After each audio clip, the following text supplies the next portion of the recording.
माया शोर मचाकर सबको आंगन में इकट्ठा कर लेती है।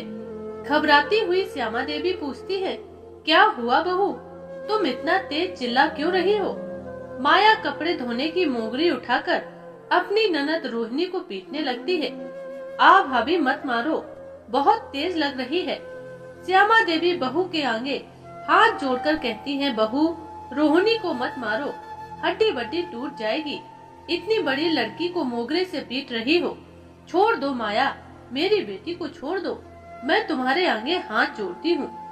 मैंने अपनी बेटी के ऊपर कभी एक हाथ भी नहीं उठाया और तुम उसको मोगरे से पीट रही हो। माँ जी, अगर तुमने हाथ उठाया होता तो अच्छा होता, कम से कम इसे अकल तो आ जाती। पर लगता है आज बेटी के साथ साथ माँ को भी सबक सिखाना पड़ेगा। माया मोगरी लेकर श्यामा देवी की तरफ मुड़ जाती है, लेकिन रोहिणी माया का हाथ पकड़कर कहती है, भाभी माँ को मत मारना, मुझे जितना मारना है मार लो, लेकिन मेरी माँ को हाथ मत लगाना। तुम्हारी इतनी हिम्मत, मेरा हाथ पकड़ लिया, अभी तुझे सबक सिखाती हूँ। 2-4 मोगरी माया रोहिणी की पीठ पर और दे मारती है। मार खाने के बाद रोहिणी गुस्से से कहती है, भाभी इतना तो बता दो कि मुझे मारा क्यों है? मैंने क्या कर दिया था जो तुमने मुझे मारा? पास में खड़ा हुआ रोहिणी का भाई रितेश कहता है, बहुत जबान चलने लगी है रोहिणी तुम्हारी, अपनी भाभी से जबान चलाती हो। तुमने भाभी के लाए हुए रिश्ते को क्यों ठुकरा दिया है? तुम्हें पता है अपने मायके में सबके कहने के बाद ही वह तुम्हारे लिए इतना अच्छा रिश्ता लेकर आई थी और तुमने रिश्ते से इनकार कर दिया। तुम्हारी इतनी हिम्मत, कब तक हमारी छाती पर बैठकर तुम माँ बेटी मूंग दलते रहोगी? शादी की उम्र हो गई है, अब जाओ निकलो इस घर से, बहुत रख लिया तुम्हें इस घर में, और अब तुम दोनों को इस घर में नहीं झेल सकते हैं। श्यामा देवी हिम्मत करके बेटे से कहती हैं कि बेटा, बहू कैसा रिश्ता लाई थी तू नहीं जानता क्या? मेरी 20 साल की बेटी के लिए बहू 40 साल का लड़का ढूंढ कर लाई थी, और वह भी 2 बच्चों का बाप। मैं ऐसे आदमी से अपनी बेटी की शादी कभी नहीं होने दूंगी। और फिर क्या कमी है हमारे घर में?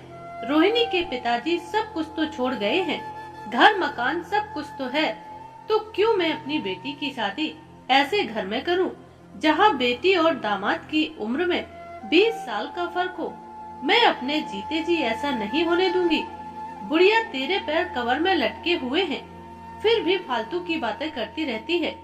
अगर तुझे लगता है कि तेरी बेटी के लिए कोई राजकुमार शादी करने के लिए आएगा, तो यह सिर्फ तुम माँ बेटी का एक सपना है, वरना तुम्हें अपनी बेटी के लिए कलेक्टर ढूंढ के ले आओ, मैं तुम्हारी बेटी की शादी कर दूंगा, लेकिन शादी में एक फूटी कौड़ी भी खर्च नहीं करूंगा। बेटा, मैंने तुमसे कहा भी नहीं शादी में फूटी कौड़ी खर्च करने के लिए। मेरे पास मेरे जेवर हैं, उनको बेचकर अपनी बेटी की शादी कर दूंगी, तुमसे एक पैसा भी नहीं मांगूंगी। आग बबूला होते हुए माया कहती है, माँ जी, अगर तुमने अपनी बेटी की शादी में एक नाक की कील भी बेची तो मुझसे बुरा कोई नहीं होगा। कुछ ही दिनों में इस घर से तुम दोनों माँ बेटी को ना निकाला तो कहना, फिर मुझसे बुढ़ापे पर यह उम्मीद मत करना कि मैं तुम्हें अपने साथ रखूंगी।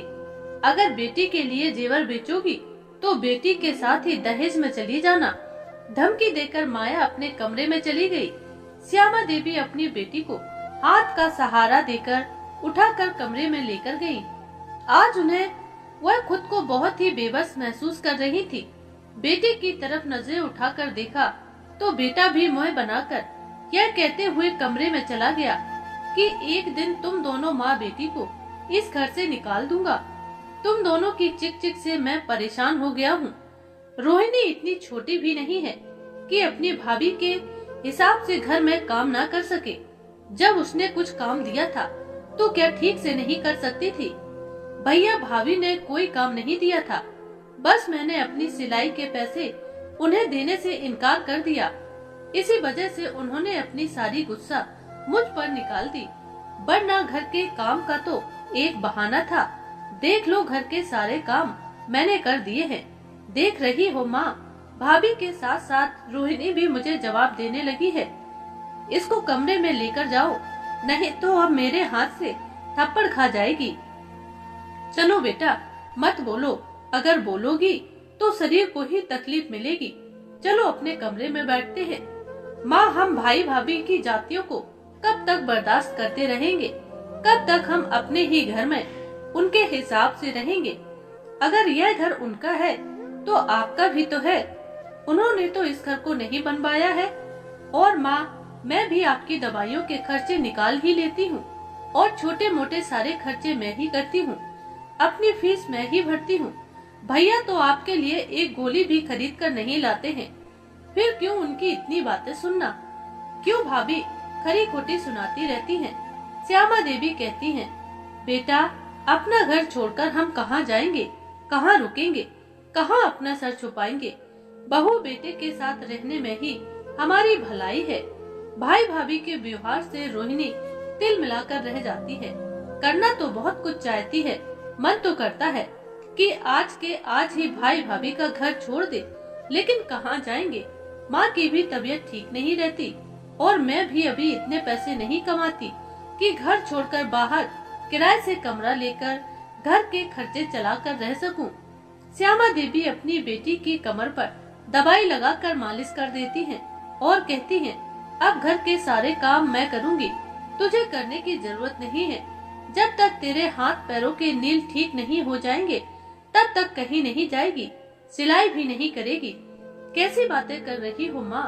अगर मैं सिलाई करने नहीं जाऊंगी तो दुकान का मालिक हमें पैसे भी नहीं देगा और फिर मैं आपकी दवाइयाँ कैसे लेकर आ पाऊंगी? आपकी सेहत के साथ मैं कोई रिस्क नहीं ले सकती। 1 घंटे बाद ही रोहिणी उठकर सिलाई सेंटर जाने लगती है। श्यामा देवी बहुत मना करती हैं, लेकिन वह नहीं मानती है। कहती है, माँ, मैंने पेन किलर खा ली है, थोड़ी देर में असर हो जाएगा और मैं अपना काम आराम से कर लूंगी, आप चिंता मत करो। इतना कहकर रोहिणी सिलाई सेंटर के लिए निकल गई। इधर थोड़ी देर में माया तमतमाती हुई अपने सास के कमरे में आई और कहती है, कहाँ गई तुम्हारी बेटी? आज भी काम पर चली गई। सही है, तुम्हारी बेटी भी बहुत मजबूत हो गई है। बहू दवाई खाकर गई है, उसके कमर में बहुत दर्द हो रहा था। मेरी बेटी को मत मारा करो, मैं तुम्हारे आगे हाथ जोड़ती हूँ। मैं और रोहिणी मिलकर घर के सारे काम कर लेते हैं, फिर तुम उसे क्यों मारती हो? चुप कर बुढ़िया, अगर तूने ज्यादा मुँह चलाया तो तुझे भी 2 मोगरी लगाऊंगी, अकल ठिकाने आ जाएगी। इतना कहकर माया चारपाई पर बैठी हुई श्यामा देवी को धक्का दे देती है। बुढ़ापे का शरीर है। श्यामा देवी जरा से धक्के में ही जमीन पर गिर गयी, जिससे उनके हाथ पैरों में चोट लग गई। बहू अपने कमरे में चली गई। पूरे दिन वह कमरे में लेटी लेटी कराहती रही। बहू ने 1 गिलास पानी तक के लिए नहीं पूछा और बेटा तो उन्हें कमरे में देखने तक नहीं आया। शाम को जब सिलाई सेंटर से रोहिणी वापस आई और माँ को चारपाई के नीचे गिरा हुआ देखा तो घबरा गई और उन्हें भागकर उठाया। देखा उनको जगह जगह चोट लग गई थी, बल्कि हाथ में थोड़ा सा फ्रैक्चर भी था। पूरा दिन दर्द से कराहती रही, लेकिन बहू बेटे को जरा सा भी फर्क नहीं पड़ा। रोहिणी फटाफट उनको अस्पताल लेकर गई और जितने भी बचत के पैसे थे सारे माँ के इलाज में खर्च हो जाते हैं। कुछ दिनों में श्यामा देवी तो ठीक हो गयी, लेकिन सिलाई और घर के कामों के साथ साथ रोहिणी वकालत की पढ़ाई भी कर रही थी। उसके पिताजी की हार्दिक इच्छा थी कि बेटी वकील बड़ी होकर के एक बड़ी वकील बने, लेकिन यह इच्छा पूरी करने से पहले ही वह इस दुनिया को छोड़कर चले गए और अपने पिता की इसी इच्छा को पूरा करने के लिए रोहिणी ने ठान लिया था कि वह वकालत करके रहेगी और एक न एक दिन बहुत बड़ी वकील बनेगी। लेकिन हालातों और परिस्थितियों से मजबूर होकर के वह अपनी पढ़ाई इतनी अच्छी तरह से नहीं कर पा रही थी। 1 हफ्ते बाद रोहिणी के कॉलेज में पेपर थे। बड़ी मुश्किल से उसके भाई भाभी पढ़ाई करने देते थे। जब भी वह पढ़ने को बैठती तो उसे कोई न कोई काम बता देते, जबकि वह पढ़ाई करने से पहले घर के सारे काम कर देती थी, जिससे कोई उसे डिस्टर्ब ना करे। लेकिन इतने पर भी भाई भाभी को चैन नहीं था। उन्हें तो पढ़ती हुई नंद फूटी आंख नहीं सुहाती थी। कई बार माया ने उसकी किताबों पर पानी डाल दिया तो कभी कुछ कर दिया जिससे वह पढ़ाई ना कर सके। हफ्ते भर बाद रोहिणी को कॉलेज में फीस भरनी थी। कुछ पैसे तो उसने अपनी सिलाई से बचा कर रखे थे। कॉलेज की सारी फीस रोहिणी खुद ही भरती थी, क्योंकि जब उसने भाई भाभी से पढ़ाई करने के लिए और फीस भरने के लिए कहा था तो उन दोनों ने साफ साफ इनकार कर दिया था कि हम तुम्हें पढ़ाई नहीं करा पाएंगे और फीस के लिए एक फूटी कौड़ी भी नहीं देंगे। अगर तुम अपना कुछ करके फीस भरना चाहो तो भर लो, हम तुम्हें 1 रुपया भी नहीं देंगे। जब रोहिणी को समझ में आ गया कि भाई भाभी उसकी पढ़ाई के लिए पैसे नहीं देंगे, उसको सिलाई आती थी। हाथ पैर मारने के बाद एक सिलाई सेंटर में उसे ठीक ठाक पैसे मिलने लगे थे, जिससे वह अपनी माँ की दवाइयों का खर्च चलाती और अपनी फीस के लिए पैसे बचाती रहती। लेकिन पिछले महीने ही उसकी माँ के हाथ में फ्रैक्चर हो गया था, जिसमें कुछ पैसे खर्च हो गए और फीस भरने में अब उसे कुछ पैसे कम पड़ रहे थे। एक दिन वह भाई से अपनी फीस के लिए कुछ पैसे मांगती है और कहती है, भाई मेरे कॉलेज की फीस में 5,000 रुपए कम पड़ रहे हैं। वैसे तो मैंने अपनी सारी फीस जोड़कर रखी थी, लेकिन माँ के इलाज में खर्च हो गई है। अब आप मुझे 5,000 रुपए दे दो। रसोई से निकलती हुई माया कहती है, ओहो महारानी, अब वकील बनेगी, वकालत करेगी, तभी तेरी जुबान इतनी चलती है। जुबान चलाने से कोई वकील नहीं बन जाता है। रोहिणी का भाई भी कहता है, रोहिणी मैं तुम्हें अभी पैसे नहीं दे पाऊंगा और डिग्री करने से कोई वकील नहीं बन जाता। कोई पेपर वेपर देने की जरूरत नहीं है। चुपचाप से घर पर रहो और घर के काम धाम करो, इसी में तुम्हारी भलाई है। अगले 6 महीने में कोई अच्छा सा लड़का देखकर तुम्हारी शादी कर देंगे। अब जाओ इधर से, खड़ी खड़ी मेरा मुंह ही देखती रहोगी। रोहिणी की बहुत मिन्नतें करने के बाद भी भाई भाभी पैसे नहीं देते हैं। थोड़ी देर में माया कहती है, रितेश मुझे 15,000 रुपए चाहिए, शॉपिंग करने जाना है। अरे माया, पिछले महीने ही तो तुम 20,000 की शॉपिंग करके लाई थी, उन कपड़ों का क्या किया और फिर से तुम शॉपिंग करने जा रही हो। तो मुस्कुराती हुई माया कहती है, तो तुम इतना कमाते किस लिए हो? अपनी बीवी की फरमाइशें भी पूरी नहीं कर सकते क्या? मेरे पिताजी ने एक डॉक्टर लड़के से शादी की थी और तुम शहर के सबसे बड़े हॉस्पिटल में डॉक्टर हो, तो क्या अपनी बीवी को खुश भी नहीं रख सकते हो?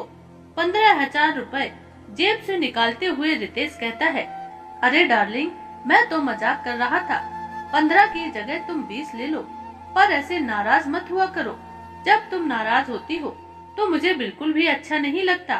भाई भाभी की बातें सुनकर आंगन में खड़ी हुई रोहिणी की आंखों से आंसू बहने लगते हैं। कहती है, भाई भाभी के लिए आपके पास पैसे हैं, लेकिन मेरे लिए नहीं है। कोई बात नहीं भैया, एक दिन ऐसा आएगा जब मेरे पास तुमसे भी ज्यादा पैसे होंगे। रोहिणी की बात सुनकर माया हंसती हुई कहती है, हाँ हाँ, पैसों का पेड़ लगा है ना तेरे पास, जो मुझसे ज्यादा पैसे हो जाएंगे तुम्हारे पास। सपने देख रही हो, देखती रहो, पर तुम्हारे सपने कभी पूरे नहीं होंगे। भाभी, सपने पूरे उसी के होते हैं जो सपने देखता है, और मेरे सपने जरूर पूरे होंगे। इतना कहकर रोहिणी अपने कमरे में चली गई। रोहिणी को रोता हुआ देखकर श्यामा देवी कहती हैं, बेटा एक काम कर, यह ले मेरे कान के झुमके और इनको सुनार के इधर गिरवी रख दे। इसके बदले जो पैसे मिलेंगे उससे तू अपने कॉलेज की फीस भर देना, और जब तेरे पास पैसे हो जाएंगे तब तू उनको उठा लाना। नहीं माँ, मैं आपके कानों के झुमके गिरवी नहीं रख सकती, यह आपके हैं। तो क्या हुआ बेटा, मैं बेचने के लिए थोड़ी कह रही हूँ, सिर्फ गिरवी रखने के लिए कह रही हूँ। जब तू अच्छी वकील बन जाएगी तो उन्हें उठा लाना। झुमके के गिरवी रखने की बात माया सुन लेती है और चिल्लाते हुए अपने पति को बुलाती है और कहती है, देख रहे हो, तुम्हारी माँ अपने जेवर को गिरवी रखने की बात कर रही हैं। आज गिरवी रख रही हैं, कल को हम सबसे बिना बताए बेच भी देगी। अब इनके पास जेवर रखना सेफ नहीं है। हमें इस बुढ़िया के पास से जेवर ले लेना चाहिए। इस बुढ़िया के पास जेवर नहीं छोड़ सकते, वरना यह माँ बेटी जेवर को बेच खाएंगे। लाओ निकालो बुढ़िया जेवर को, अब हम तुम्हारे पास जेवर को नहीं रहने देंगे। तब तक रितेश भी आ गया। हाँ माँ, रोहिणी सही कह रही है। वैसे भी अब तुम बूढ़ी हो गई हो, अपने पास इतना जेवर रख के क्या करोगी? हमें दो, हम जेवर को रखेंगे। और फिर अब हमें तुम लोगों पर भरोसा नहीं है। चिल्लाती हुई रोहिणी कहती है, किस बात का भरोसा भैया? वह जेवर माँ का ही है। भरोसा तो आप और भाभी पर नहीं है। और माँ अपना जेवर तुम लोगों को क्यों देगी? वह अपना जेवर रख सकती है। माँ अभी इतनी बूढ़ी नहीं है कि अपनी चीजों को संभाल के ना रख सके। रोहिणी तुम तो चुप ही रहो, तुम्हारा इस घर में बोलने का कोई अधिकार नहीं है। तुम लड़की हो और पराये घर को जाना है तो पराये घर के लोगों को इस घर में बोलने की इजाजत नहीं है। भैया अभी मेरी शादी नहीं हुई है, अभी मैं इसी घर की हूँ। पराई तो तब होंगी जब इस घर से शादी करके चली जाऊंगी। रोहिणी के जवाब सुनकर माया और रितेश दोनों को ही गुस्सा आ जाता है। रितेश माँ की अलमारी की तरफ जेवर की पोटली उठाने के लिए जाता है तो रोहिणी और उसकी माँ जेवर की पोटली उठाने से मना करती है। बहू बेटा माँ के साथ धक्का मुक्की करने लगते हैं। माया सास को इतना तेज धक्का देती है कि बेचारी का सर दीवार से जाकर टकरा गया। माँ को इस तरह से देखकर रोहिणी उनके पास आ गई। माँ तुम ठीक हो ना? इधर आओ, चारपाई पर बैठ जाओ। माँ को चारपाई पर बिठाकर रोहिणी भाभी के हाथ से पोटली को छीन अपनी माँ को दे देती है। भाभी तुम माँ के जेवर को नहीं ले सकती हो। रोहिणी के व्यवहार को देखकर माया आग बबूला हो जाती है। आओ देखती है ना ताओ, पास में रखे डंडे को उठाकर रोहिणी को मारने लगती है। आज रोहिणी भी चुप नहीं रहती, भाभी का हाथ पकड़ लेती है। कहती है भाभी अब नहीं, अब मैं इस घर में मार नहीं खाऊंगी। यह घर अगर भैया का है तो मेरी माँ का भी है और मेरा भी है।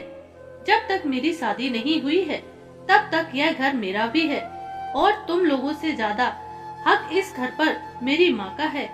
आज श्यामा देवी भी हिम्मत दिखाते हुए कहती हैं, बहू बहुत हो गया, बहुत सह लिया हम माँ बेटी ने, अब तुम्हारी एक नहीं सहेंगे। निकल जाओ मेरे घर से। यह घर मेरे पति ने बनवाया था और मेरे पति के नाम है तो इस पर मेरा हक है, मैं तुम्हें नहीं रख सकती। बेटा बहू हंसते हुए कहते हैं, कौन सा घर, कैसा घर? यह घर तो मेरा है।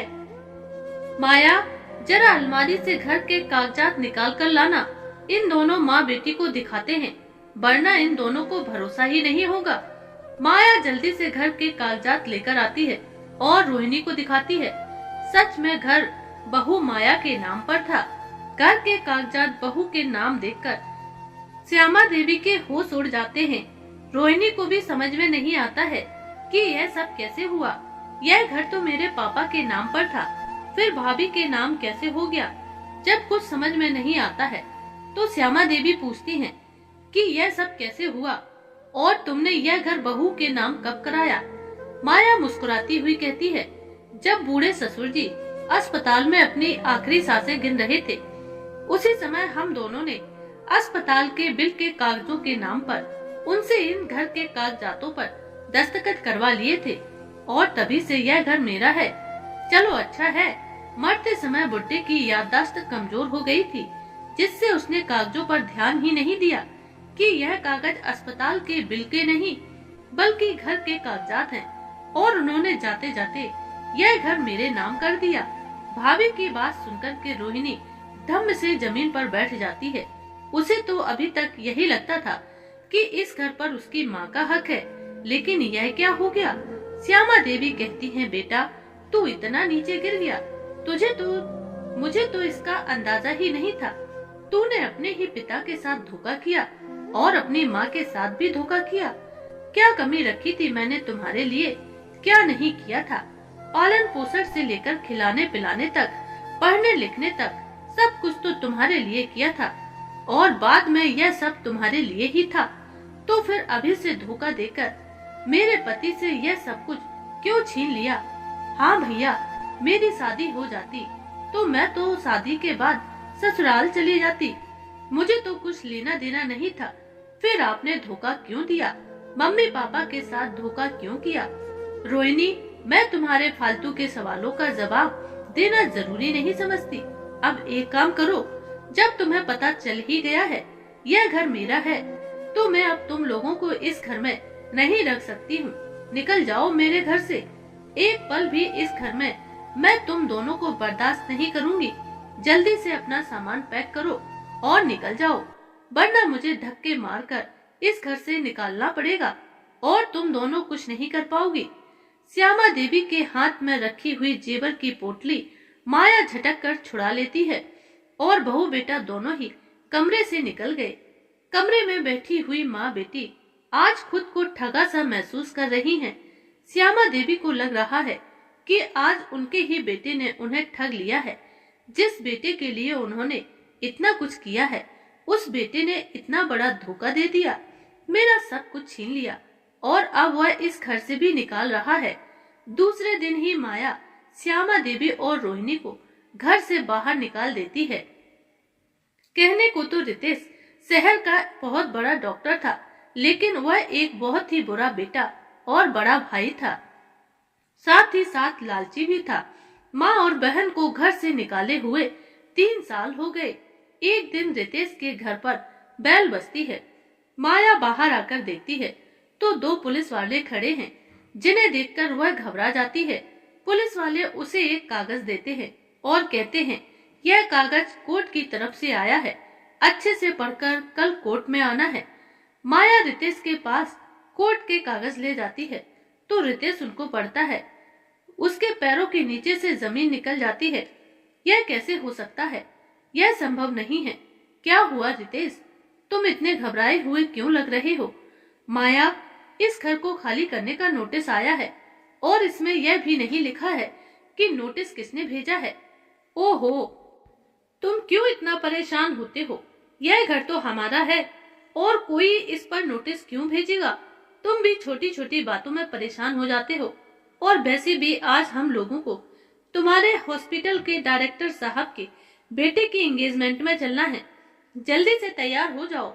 जिसका यह घर था वह बुढ़ा तो मर के ऊपर चला गया और बुढ़िया को हमने घर से निकाल दिया, तो अब और कौन होगा इस घर को हमसे छीनने वाला? फालतू में ही परेशान हो जाते हो।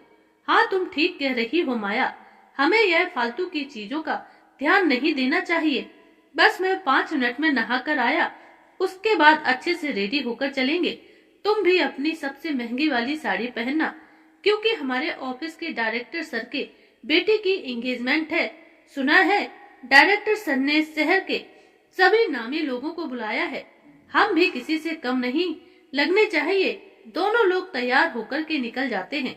शहर का सबसे बड़ा होटल है जहाँ पर डायरेक्टर सर के बेटे की एंगेजमेंट है। बड़े बड़े लोगों का आना जाना शुरू हो गया है। रितेश और माया भी आगे की कुर्सी पर बैठ जाते हैं। स्टेज पर डायरेक्टर सर का लड़का पहले से ही बैठा हुआ है। थोड़ी देर में लड़की भी आती है, जिसने बहुत ही सुंदर ब्लू कलर का लहंगा पहना हुआ है, गले में डायमंड का सेट पहना है। लेकिन जैसे ही होने वाली दुल्हन के चेहरे पर रितेश और माया की नजर पड़ती है, दोनों के चेहरे पीले पड़ जाते हैं। माया रितेश को चीटी काटती हुई कहती है, क्या तुम्हें भी वही दिख रहा है जो मुझे दिख रहा है? कहीं यह मेरी आंखों का धोखा तो नहीं है? यह कैसे हो सकता है? मैं भी यही सोच रहा हूँ। क्या यह रोहिणी है? अगर रोहिणी है तो इधर कैसे, और इतने बड़े डायरेक्टर के बेटे के साथ इसकी शादी कैसे हो सकती है? डायरेक्टर सर ने इसको पसंद कैसे कर लिया? दोनों के चेहरे के रंग उड़े हुए हैं। मन में तमाम सवाल उमड़ रहे हैं। सभी लोग दुल्हन के आने पर तालियां बजाने लगते हैं। अब वह सवालों के जवाब पूछे भी तो किससे पूछे? चुपचाप से अपनी कुर्सी पर बैठे हुए हैं। यह सब कुछ देखने लगे। तभी डायरेक्टर सर स्टेज पर आते हैं और माइक लेकर कहते हैं, आज मैं तुम्हें अपनी बहू नहीं बेटी से मिलवाता हूँ। एंगेजमेंट से पहले मैं अपनी बेटी रोहिणी, जो कि मेरी होने वाली बहू है, उसके बारे में कुछ बताना चाहता हूँ। रोहिणी एक बहुत ही होनहार और स्वाभिमानी लड़की है। मैं उससे पहली बार 3 साल पहले लॉ कॉलेज के बाहर मिला था।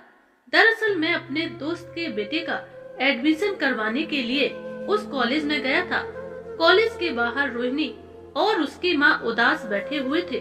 रोहिणी की आंखों में आंसू थे।